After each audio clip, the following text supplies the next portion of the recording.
ভারতের যুদ্ধবিমান ধ্বংস করেছে পাকিস্তান, এতে ভারতীয় বায়ুসেনার কি আদৌ কিছু যায় আসে? যুদ্ধবিমান ধ্বংস হওয়ার সঙ্গে যুদ্ধে হার জিতের কোনো সম্পর্ক আছে কি? ফাইটার জেটের প্রতিযোগিতায় কে এগিয়ে, ভারত না পাকিস্তান? যুদ্ধবিমানের লড়াইয়ে এখন দুনিয়ার সেরা খিলাড়ি কারা? জল্পনা বলুন বা বিতর্ক, এটা চলছে অনেক দিন ধরেই। অপারেশন সিঁদুর এবং তাতে কেন্দ্র করে ভারত পাক টানাপোড়েন, কেউ একটা দাবি করছে, কেউ পাল্টা দাবি করছে। অনেক দিন ধরে একটা কথা শোনা যাচ্ছিল যে পাকিস্তান নাকি ভারতের ছখানা ফাইটার জেটকে নামিয়ে দিয়েছে।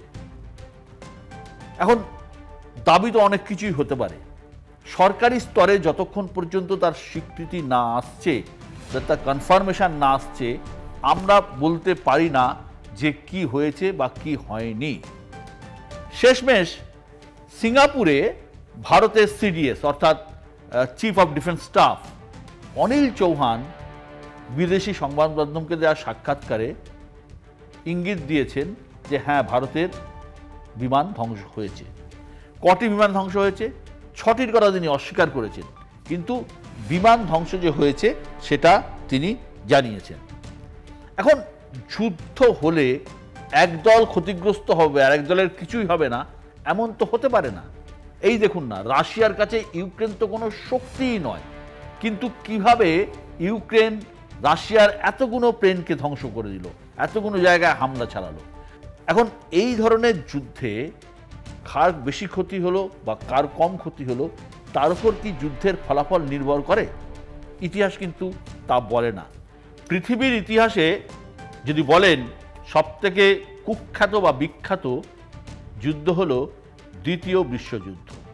এই দ্বিতীয় বিশ্বযুদ্ধে গোটা পৃথিবীর প্রায় সমস্ত দেশই জড়িয়ে পড়েছিল। 2-4টে সুইজারল্যান্ডের মতো 2-একটা দেশ বাদ দিলে সব কটা দেশই প্রত্যক্ষ বা পরোক্ষভাবে এই বিশ্বযুদ্ধে হয় অক্ষশক্তি নয় মিত্রশক্তি, দু জায়গায় ছিল। হয় তারা ইটালি, জাপান বা জার্মানির পক্ষে, নয় তারা সোভিয়েত ইউনিয়ন, আমেরিকা, ইংল্যান্ড এবং ফ্রান্সের পক্ষে। সুতরাং এই বিশ্বযুদ্ধকে কেন্দ্র করে একটা বিরাট যুদ্ধ গোটা পৃথিবী জুড়ে ছড়িয়ে পড়েছিল, যেখানে আকাশেই যে যুদ্ধটা বেশিরভাগ হয়েছিল, মাটিতেও হয়েছিল। এখন কথায় আছে, আকাশে যার ক্ষমতা যতটা বেশি, যুদ্ধে জেতার সম্ভাবনা তার ততটাই বেশি। কিন্তু বাস্তবিক অর্থে দ্বিতীয় বিশ্বযুদ্ধে কি হয়েছিল? দ্বিতীয় বিশ্বযুদ্ধে আমরা দেখি অক্ষশক্তি অর্থাৎ জার্মানির বম্বার, ট্রান্সপোর্ট, ট্রেনিং সব মিলিয়ে 1,20,000 এয়ারক্রাফট ধ্বংস হয়েছিল, অর্থাৎ হারিয়েছিল জার্মানি। ইটালি 5,000-এরও বেশি এয়ারক্রাফট হারিয়েছিল। জাপান এয়ারক্রাফট লসের পরিমাণ আনুমানিক 50,000। এবার যারা জিতেছিল অর্থাৎ মিত্রশক্তি, বিজয়ী পক্ষ, আমি ছোট ছোট দেশ বাদ দিচ্ছি, প্রধান দেশগুলো যদি দেখি তাহলে দেখব আমেরিকা অত বড় মহাশক্তিধর দেশ, আমেরিকার ছোট বড় মিলিয়ে 95,000 এয়ারক্রাফট ধ্বংস হয়েছিল। ব্রিটেন হারিয়েছিল 22,000, সোভিয়েত ইউনিয়ন 1,00,000-এর বেশি, আর ফ্রান্স 900-র বেশি। আমরা যদি যোগ বিয়োগ করি তাহলে দেখব দ্বিতীয় বিশ্বযুদ্ধে যারা হেরেছিল তাদের ক্ষতি হয়েছিল বা ধ্বংস হয়েছিল 1,75,000 এয়ারক্রাফট, আর যারা জিতেছিল তাদের ধ্বংস হয়েছিল 2,24,000 এয়ারক্রাফট। শেষ হাসি কিন্তু হেসেছিল আমেরিকা, রাশিয়া, সোভিয়েত ইউনিয়ন বা ফ্রান্স এবং ইংল্যান্ডের মতো দেশ, যাদের সব থেকে বেশি এয়ারক্রাফট ধ্বংস হয়েছিল। বিশ্বযুদ্ধ থেকে ফিরে আসি আমাদের দেশে। ভারত শেষ বড় যুদ্ধ লড়েছিল 1971 সালে। আমি যদি কার্গিলকে বাদ দিই, কারণ কার্গিলের যুদ্ধ প্রধানত হয়েছিল কার্গিল কেন্দ্রিক অঞ্চলে, কাশ্মীর কেন্দ্রিক অঞ্চলে এবং পাহাড়ে এবং পায়ে হেঁটে যুদ্ধ। সেখানে পদাতিক বাহিনী বড় ভূমিকা নিয়েছিল বা কামান বড় ভূমিকা নিয়েছিল। কিন্তু আমি যদি দেখি যে 71-এর যুদ্ধে খুব বড় রকমভাবে এয়ারক্রাফট অর্থাৎ বোমারু বিমানের ব্যবহার হয়েছিল। সেই যুদ্ধে কার কতটা ক্ষয়ক্ষতি হয়েছিল তা নিয়ে নানা রকমের গবেষণা হয়েছে, নানা রকমের তথ্য আছে। যে তথ্য এখনো পর্যন্ত যতটুকু জানা যায় যে ৭১-এর যুদ্ধে পূর্ব এবং পশ্চিম দুটি সীমান্তে খুব কম করে হলেও ভারতের ৭৫টি বিমান ধ্বংস হয়েছিল। তার মধ্যে ছিল মিগ, তার মধ্যে ছিল সুখোই, তার মধ্যে ছিল হান্টার, তার মধ্যে ছিল নানা ধরনের হেলিকপ্টার। উল্টো দিকে যদি পাকিস্তানের পার্টে দেখি আমরা, পাক এয়ারফোর্সের ৫১টি বিমান ধ্বংস হয়েছিল, অর্থাৎ সংখ্যায় অনেক বেশি এয়ারক্রাফট হারিয়েছিল ভারত। কিন্তু শেষ পর্যন্ত যুদ্ধে জয়ী হয়েছিলাম আমরা, অর্থাৎ ভারত। এই ধরনের যুদ্ধে কে কতটা এয়ারক্রাফট হারালো তাতে কিছু এসে যায় না, তার কারণ যুদ্ধ জেতার জন্য কোন দেশ কি কৌশল নিচ্ছে সেটাই ইম্পর্টেন্ট ফ্যাক্টর। সামরিক সরঞ্জাম কেনা তো কাজে লাগানোরই জন্য, তো সামরিক সরঞ্জাম যখন কেনাই হয় তখন কটা হারালো, কটা ভেতরে ঢুকে মারলো, কটা ভেতরে পড়লো, কটা বাইরে পড়লো, তার উপর নির্ভর করে না। শেষ বিচারে কে জিতলো সেটাই বড় কথা। একটা গল্প বলি আপনাদের, বিষয়টা আরো স্পষ্ট হবে আপনাদের কাছে। ভারত পাকিস্তান যুদ্ধ শুরু হয়েছিল ১৯৭১ সালের ৩রা ডিসেম্বর। ভারতের উপর হামলা করেছিল পাকিস্তান। তার ঠিক দুদিন পরেই, সংবাদপত্রের কথা বলছি, ৫ই ডিসেম্বর সম্ভবত খবর কাগজে বেরোলো পশ্চিম পাকিস্তানের ৮টি এয়ারবেসে বোমা ফেলেছে ভারতের বায়ুসেনা, গুঁড়িয়ে দিয়েছে সেখানে রাখা ফাইটার জেট, যুদ্ধের সরঞ্জাম। এছাড়াও স্থলপথে হামলার প্রস্তুতি নেওয়া যে ট্যাঙ্কগুলো আসার চেষ্টা করছিল সেগুলোও বোমা ফেলে গুঁড়িয়ে দেওয়া হয়েছে। ভারতীয় বিমান হানা দিয়েছিল চট্টগ্রাম, কক্সবাজার। সেই সময় পূর্ব পাকিস্তানে ৩টে জায়গায় বায়ুসেনা ঘাঁটি ছিল, একটা ছিল ঢাকা, একটা কক্সবাজার, একটা চট্টগ্রাম, আর একটা ছোট্ট বায়ুসেনা ঘাঁটি ছিল সেটা লালমনিরহাটে, যেখান থেকে কয়েকটা প্লেন সেই যুদ্ধের সময় এসে আমাদের কলাইকুমড়া এয়ারবেসে কিন্তু বোমা ফেলে চলে গিয়েছিল। তো সেই সময় এই কর্মকাণ্ড চালাতে একদিনে ভারতের নাকি ১১টি যুদ্ধবিমান ধ্বংস হয়ে গিয়েছিল। সে সময় প্রতিরক্ষা সচিব যিনি ছিলেন তিনি বলেছিলেন এই ক্ষতি মডারেট বা মাঝারি মাপের। দিনের আলোয় ভারতীয় বায়ুসেনাকে হামলা চালাতে হয়েছিল বলে এই ধরনের ক্ষয়ক্ষতি হতেই পারে। তাই আমাদের এখন যে chief of defence staff Anil Chauhan তিনি যেটা বলেছেন যে কটা যুদ্ধবিমান ধ্বংস হয়েছে, তার থেকে বড় বিষয় যে কেন হয়েছে। এবার আসবো আমরা সেই আলোচনায়। আধুনিক যুদ্ধে আকাশে যার আধিপত্য বেশি তার জয়ের সম্ভাবনাও তত বেশি। আমরা দেখতেও পাচ্ছি যে রাশিয়া ইউক্রেন থেকে শুরু করে ইসরায়েল প্যালেস্তাইনের ক্ষেত্রে যা হচ্ছে, প্রধানত ড্রোন অ্যাটাক এবং ড্রোনের পরে হচ্ছে মিসাইল অ্যাটাক, ক্ষেপণাস্ত্র হানা। আকাশে যুদ্ধের সবথেকে সেরা অস্ত্র হচ্ছে ফাইটার জেট, অর্থাৎ যুদ্ধ বিমান। অত্যন্ত কৌশলী, আধুনিক এবং দামি, হাইলি এফিশিয়েন্ট অ্যান্ড এক্সপেন্সিভ। এবার প্রশ্ন হলো, ফাইটার জেট তো সবার কাছেই আছে, প্রত্যেকটা দেশের কাছে তাদের নিজস্ব সামর্থ্য অনুযায়ী ফাইটার জেট আছে। আমেরিকা, ভারত, পাকিস্তান, এমনকি বাংলাদেশের মতো দেশের কাছেও আছে।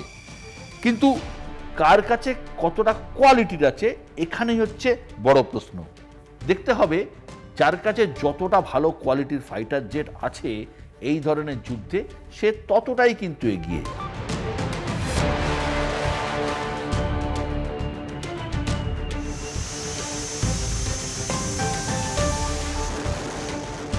এখন প্রশ্ন হলো যুদ্ধবিমান কি জন্য লাগে। যুদ্ধবিমান প্রধানত লাগে শত্রু দেশে ঢুকে হামলা চালাতে। শত্রু দেশের যুদ্ধবিমান যদি আমার এয়ার স্পেসে ঢোকে তাহলে তাকে আটকাতে এবং তাকে ধ্বংস করতে, যাকে বায়ুসেনার ভাষায় ডগ ফাইট বলে।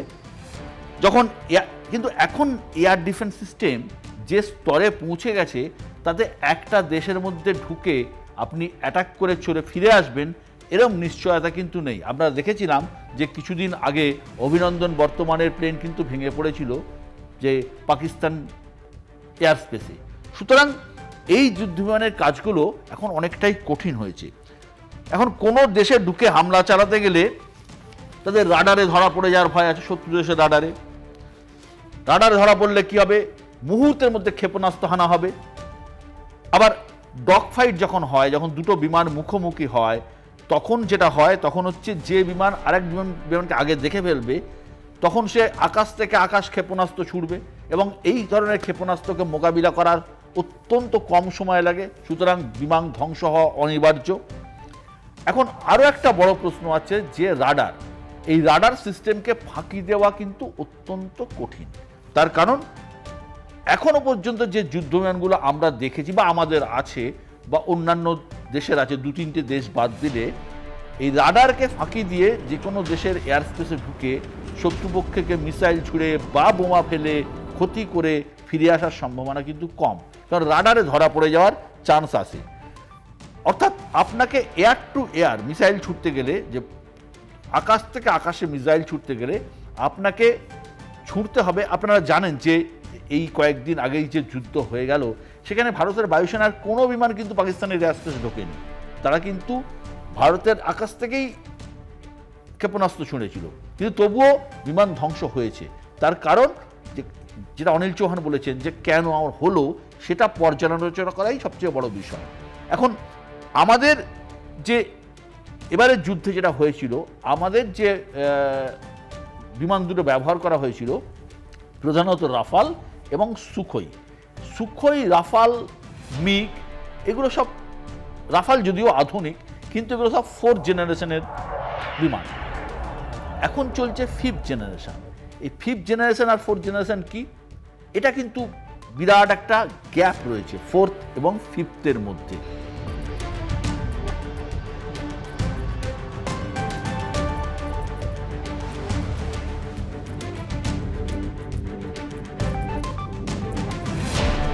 যে শব্দটা 4th এবং 5th-এর মধ্যে পার্থক্য গড়ে দেয়, সেটার নাম হচ্ছে স্টেলথ। ইংরাজি এই শব্দের বাংলা প্রতিশব্দ পাওয়া কঠিন, কিন্তু মোটামুটিভাবে বলা যায় যে ঘাতক এবং মারাত্মকভাবে ঘাতক, যা গোপনে দূর থেকে আরও শক্তিশালীভাবে নিখুঁতভাবে শত্রুর উপর হানা দিতে পারে, নিমেষে শেষ করতে পারে শত্রুকে। অর্থাৎ সীমান্ত না পেরিয়ে কয়েক হাজার কিলোমিটার দূর থেকে নির্ভুল টার্গেটে শত্রু বিমানকে উড়িয়ে দিতে পারে, যে কোনো জায়গায় মিসাইল ছুটতে পারে, যে কোনো জায়গায় তারা ক্ষেপণাস্ত্র ছুটতে পারে, কিংবা গোপনে শত্রুর ডেরায় গিয়ে বোমা ফেলে আসতে পারে। এই স্টেলথি ফোর্সের থেকে আলাদা করে দেয় 5th জেনারেশন ফাইটার জেটকে। দ্বিতীয় পার্থক্যটা কি? দ্বিতীয় পার্থক্যটা হচ্ছে সুপার ক্রুজ। এই সুপার ক্রুজটা অত্যন্ত জটিল বিষয়। এই ধরনের জেট, অর্থাৎ 5th জেনারেশনের জেট যেগুলো কথা বলছি, এরা সুপারসনিক গতিতে ছুটতে পারে, অর্থাৎ শব্দের থেকেও বেশি গতিবেগ সম্পন্ন। এটা খুব কম সময়ের জন্য এবং এর জন্য প্রচুর জ্বালানি খরচা হয়। সুপার ক্রুজ এমন একটা প্রযুক্তি, কম জ্বালানি খরচা করে অনেক সময় ধরে সুপারসনিক গতিতে এরা ছুটতে পারে। অর্থাৎ এই গতি, মানে আমরা রাফাল দেখেছি, কিন্তু এই ধরনের 5th জেনারেশন প্লেনের গতি সত্যি আমাদের এখনো পর্যন্ত দেখা হয়নি। প্রচণ্ড গতিতে এরা ছুটতে পারে। তৃতীয় পার্থক্য যোগাযোগ। একটা 5th জেনারেশন ফাইটার জেট আরও দ্রুত এবং নির্ভুলভাবে অন্য জেট, কমান্ড সেন্টার সবার সঙ্গে তথ্য আদান প্রদান করতে পারে। নিজে যেমন জানবে, বাকিদেরও, পুরো ইউনিটের বাকিদেরও জানাবে। চতুর্থ, অস্ত্র। এটা খুবই স্বাভাবিক, যুদ্ধবিমান যত উন্নত মানের হবে ততই উন্নত মানের ঘাতক অস্ত্র সে বহন করতে পারবে। এক্ষেত্রেও তাই 5th জেনারেশন অত্যন্ত নির্ভুলভাবে ঘাতক অস্ত্র ব্যবহার করতে পারে। এবং সবথেকে বড় কথা, রাডারে এই ধরনের বিমানের গতিবিধি ধরা পড়ে না। যে ধরনের রাডার এখন পর্যন্ত গোটা পৃথিবীতে ইউজ হয়, এই 5th জেনারেশনের যে যুদ্ধ বিমানগুলো আছে, এদের কিন্তু রাডারে ধরা যায় না। পৃথিবীর মাত্র 3টে দেশের কাছে এই 5th জেনারেশন যুদ্ধ বিমান আছে। একটি হচ্ছে আমেরিকা, দ্বিতীয় দেশটির নাম চীন, তৃতীয় দেশটির নাম হচ্ছে রাশিয়া। আমেরিকার কাছে আছে F-22 এবং F-35, রাশিয়ার কাছে আছে Su-57, আর চীনের কাছে আছে J-20 আর J-35। এবার আসল প্রশ্ন, আমাদের আরেকটা শত্রু দেশ, প্রধান শত্রু দেশ পাকিস্তানের কাছে কি আছে? না, পাকিস্তানের কাছে নেই। কিন্তু ইম্পর্টেন্ট হচ্ছে, পাকিস্তান ইতিমধ্যেই চীনের কাছে এই J-35-এর অর্ডার দিয়েছে। সব কিছু ঠিকঠাক চললে আগামী বছরই পাকিস্তানের এয়ারফোর্সে কিন্তু J-35 চলে আসবে এইটা কিন্তু একটা বড় চিন্তা।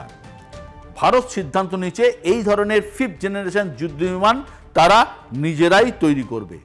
নকশা ডিআরডিও তৈরি করেছে, কিন্তু আমাদের একটা বিষয় হচ্ছে সরকারি কাজে দীর্ঘসূত্রতা। এবং আপনারা জানেন কয়েকদিন আগেই এয়ারফোর্সের চিফ তিনি নিজে আক্ষেপ প্রকাশ করেছেন, উষ্মা প্রকাশ করেছেন এবং বলেছেন যে আমাদের বহু কাজ পিছিয়ে থাকছে এবং স্লো হচ্ছে।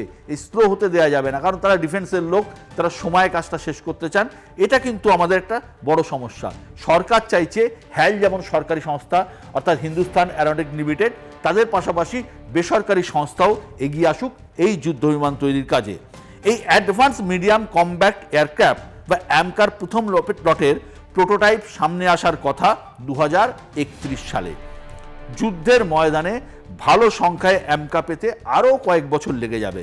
অর্থাৎ বোঝাই যাচ্ছে এই প্রতিবেশী পাকিস্তানকে মোকাবিলা করতে গেলে আমাদের কিন্তু বাইরের দেশ থেকেই কিনতে হবে, অর্থাৎ হয় আমেরিকা নয় রাশিয়া, চিন্তা প্রশ্নই নেই। দুটো অপশনই ভালো। কারণ সরকার কোন দেশের এই 5th জেনারেশন এয়ারক্রাফট বেছে নেয় সেটা কিন্তু পরের প্রশ্ন, সেটা এখন দেখার। শেষে একটা বিষয় না বললেই নয়, দুটি যুদ্ধাস্ত্র অর্থাৎ যুদ্ধের সরঞ্জাম নিয়ে আমাদের দেশে বিতর্ক হয়েছে। একটা বফোর্স রাজীব গান্ধীর সময়, পরবর্তীকালে আমরা বফোর্সের ক্ষমতা দেখেছিলাম। কার্গিল যুদ্ধের সময় বফোর্স একাই শেষ করে দিয়েছিল পাকিস্তানের সেনাবাহিনীকে। দ্বিতীয় হচ্ছে রাফাল। রাফাল নিয়ে সাম্প্রতিক অতীতে রাজনীতিতে ধুন্ধুমার হয়েছে, নানা ধরনের জলঘোলা হয়েছে। রাফাল হচ্ছে ফ্রান্সের তৈরি একটা যুদ্ধ বিমান। পাকিস্তান ভারতের রাফাল ধ্বংস করেছে, এই প্রশ্ন সামনে আসার পর অনেকেই কোশ্চেন তুলছেন রাফাল নিয়ে, যে এত টাকা দিয়ে রাফাল এনের কী লাভ হলো, কেন 5th জেনারেশন আনলাম না। ঘটনা হলো যুদ্ধ বিমান হচ্ছে মোবাইল ফোনের মতো, এই ধরুন আইফোনের মতোই ধরুন। প্রতি বছর নিয়ম করে সেপ্টেম্বর মাসে একটা করে আইফোন বেরোয়। 15, আগে 14, 14 প্রো, 15, 16, 17 বেরোতে বেরোতে প্রতি বছর একটা করে বেরোয়। অর্থাৎ প্রতি বছর সেটা আপডেট করতে হয়। এই 4th জেনারেশনের পরে 5th জেনারেশন এসে গেছে। 5th জেনারেশন যদি সরাসরি যুদ্ধ হয় অবশ্যই 4th জেনারেশন হেরে যাবে, এ নিয়ে সন্দেহ নেই। রাফালেরও কিছু করার নেই। সবটা হচ্ছে সময় আর প্রযুক্তির দাবি। তাই আপগ্রেড কিন্তু করতেই হবে এবং সেটা দ্রুত করতে হবে। অর্থাৎ যুদ্ধে যাওয়ার মতো, বদলা নেওয়ার মতো এবং যুদ্ধ বিমান আপগ্রেড করার সিদ্ধান্ত একান্তভাবেই রাজনৈতিক। কারণ যুদ্ধ বিমান আপগ্রেড করতে না পারলে আকাশে দক্ষতা থাকবে না, আর আকাশে দক্ষতা না থাকলে আকাশে দখলও থাকবে না। এর পাশাপাশি সব থেকে যেটা করতে হবে সেটা হচ্ছে যে আপগ্রেড করার জন্য যে অর্থনৈতিক ক্ষমতা থাকা দরকার, আমাদের প্রতিবেশীর তা নেই, সেটা আমরা খুব ভালো করেই জানি। পাকিস্তানের ক্ষমতা নেই, অর্থনৈতিক স্টেবিলিটি নেই যে এই ধরনের 5th জেনারেশন প্রচুর প্লেন তারা কিনে ফেলতে পারবে।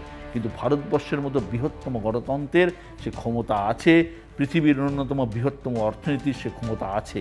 অর্থাৎ আরও অর্থনীতিকে মজবুত করতে হলেই পারলেই তবেই কিন্তু এই গোটা দক্ষিণ পূর্ব এশিয়ার নিয়ন্ত্রণ শুধু নয়, গোটা পৃথিবীর চালিকা শক্তি হতে পারে ভারত।